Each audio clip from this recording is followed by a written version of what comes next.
concepto bien y aterrizamos en lo que dictan, en lo que hablan las religiones importantes actuales en el mundo, sin excepción, que conste, como el Islam y el cristianismo, todas hablan de hacer el bien, todas hablan de la misericordia, todas hablan de la hermandad, todas sin excepción están en contra de la violencia, todas están a favor de la igualdad y el respeto por la vida en todas sus formas, sin excepciones, no hay vuelta de hoja, y por eso son las que trascienden. Me pregunto, y yo creo que cualquiera, realmente esta sensación, esta necesidad, esta pulsión en el ser humano le es inherente, nace con la necesidad del bien, de hacerlo y de vivirlo. Sí, pues por lo que te decía, de que creemos, es una creencia común, de que Dios ha puesto en el corazón del ser humano esa ley natural de hacer el bien y evitar el mal, de tal manera que no solamente tiene esa creencia y esa tendencia, sino también la luz suficiente para saber qué es bueno y qué es malo, de tal manera que ya puede haber otras cosas ya más específicas. Para eso viene luego la ley positiva de cada grupo humano y religioso, que trata de explicarle a la persona que quizá tenga pocas luces, pues en qué consiste ese evitar el mal y practicar el bien. Es decir, por eso tenemos nosotros los mandamientos de la Iglesia, de Dios, que pues según la tradición, pues para nosotros la hemos recibido de la tradición bíblica, pero según parece no son exclusivos de la tradición bíblica, sino que ya existen en otros pueblos, porque pues como bien dice, son especificaciones de la ley natural según el sentido común, ¿verdad? Es decir, lo que te decía antes de la conciencia. Lo que pasa que, bueno, pues obviamente que en todo el mundo y en la sociedad hay mentes más claras que otras, ¿no? Entonces pues hay gente que necesita que la guíen, que está más preparada o menos preparada para guiar o para ser guiada, ¿no? Entonces en ese sentido pues tenemos todos la capacidad suficiente, y eso es un dato de fe, ¿verdad? Para nosotros cristianos es un dato de fe, que todos tenemos la capacidad suficiente y la gracia suficiente para conseguir el fin último de nuestra vida, que es llegar a gozar de Dios. Padre, un fenómeno que es harto interesante, hablando del bien y del desarrollo conjunto con la cultura, es el impresionante arte, sin excepción, de bellas artes, de arte que se genera entre la fusión del concepto religioso y la cultura. La belleza de la Alhambra o del Islam, la belleza increíble plasmada por el cristianismo en todo Occidente, o del budismo en Oriente, son una muestra de esa condición de que existe una amalgama entre cultura, desarrollo y religión. ¿Por qué no se acepta? ¿Por qué no se habla tanto de eso? Hombre, pues, ¿qué pasa? No se habla, no se hace.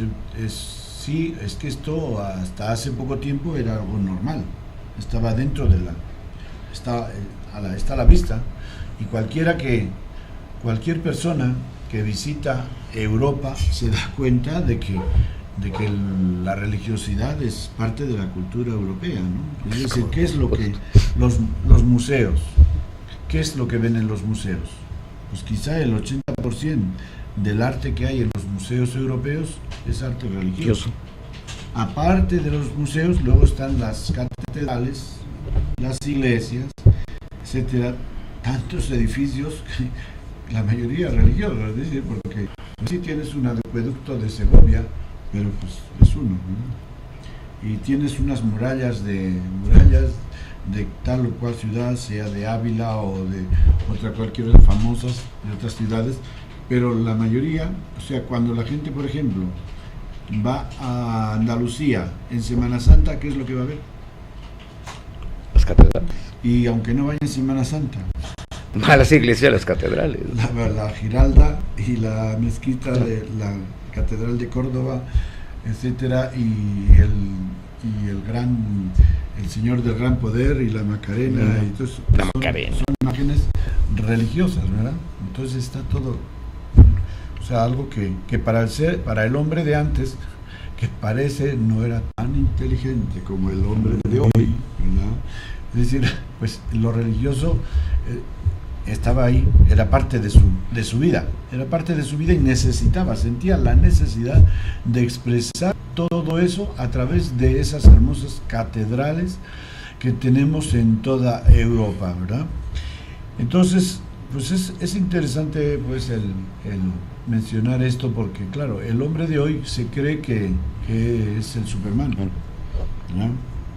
Que sabemos, ¿no?, que estamos descubriendo quién sabe qué, y que nos sentimos mucho más inteligentes que los que vivieron en la Edad Media o en la edad del Renacimiento o en la época de las luces y de la Revolución Francesa y todo eso. Pero, sin embargo, o sea, ¿cómo puede un hombre decir que es agnóstico frente a una tradición milenaria o bimilenaria de una cultura religiosa, donde lo religioso te entra y es por todos los sentidos, y es el testimonio de que nuestros antepasados durante miles de años pues han visto lo religioso como parte de su vida y su existencia, y ahora nos lo damos de muy listos diciendo que el ser humano no puede conocer la verdad? Entonces, ¿cómo va a conocer a Dios? ¿No? Pues no. Entonces ahí se queda, o sea, tanto pensar, tanto leer, tanto estudiar, tanto saber, quedas en el limbo, colgados en un interrogante, pues como que no va.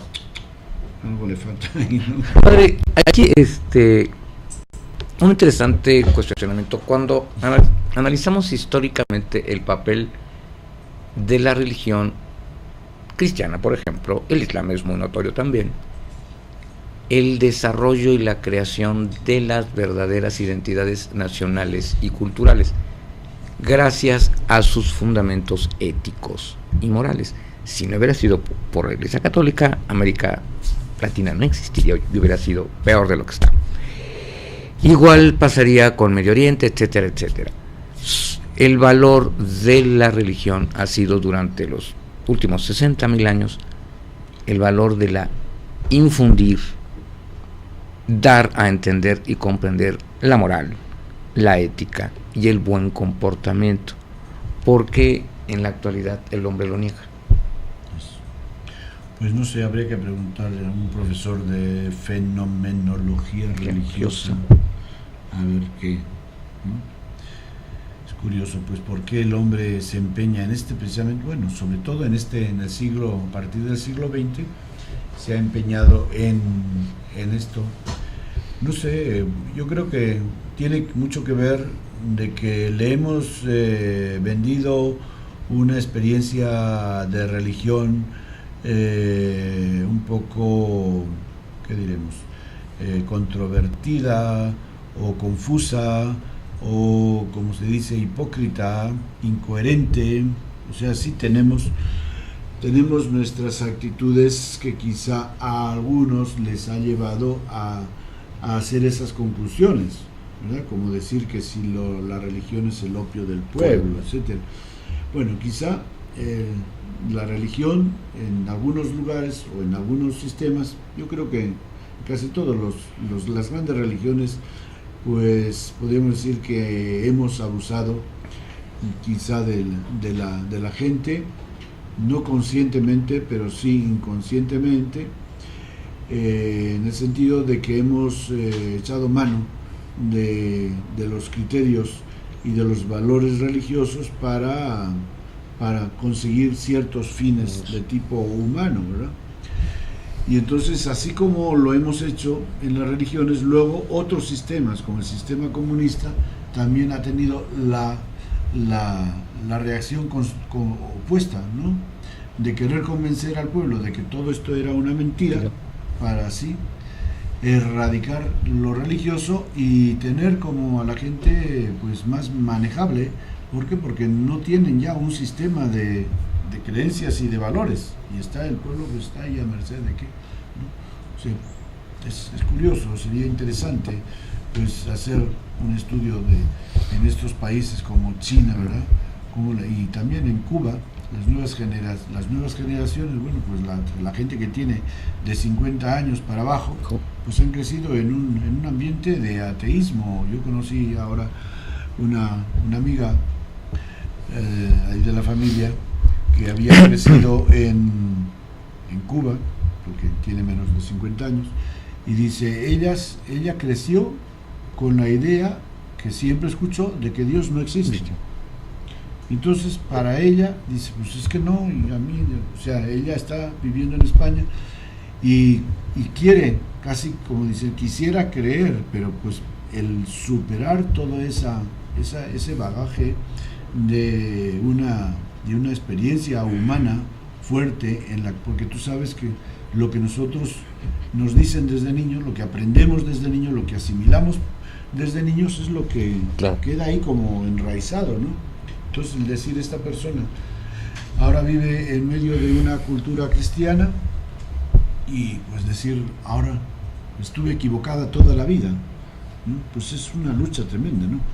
Es una lucha tremenda para ella, tanto por parte de lo que ella ha vivido como por parte de lo que ella ve precisamente en torno a su vida, porque vive en un ambiente cristiano, en un pueblo cristiano católico, y sus amigos, pues todos, resulta que pues, prácticamente ella es la única que no.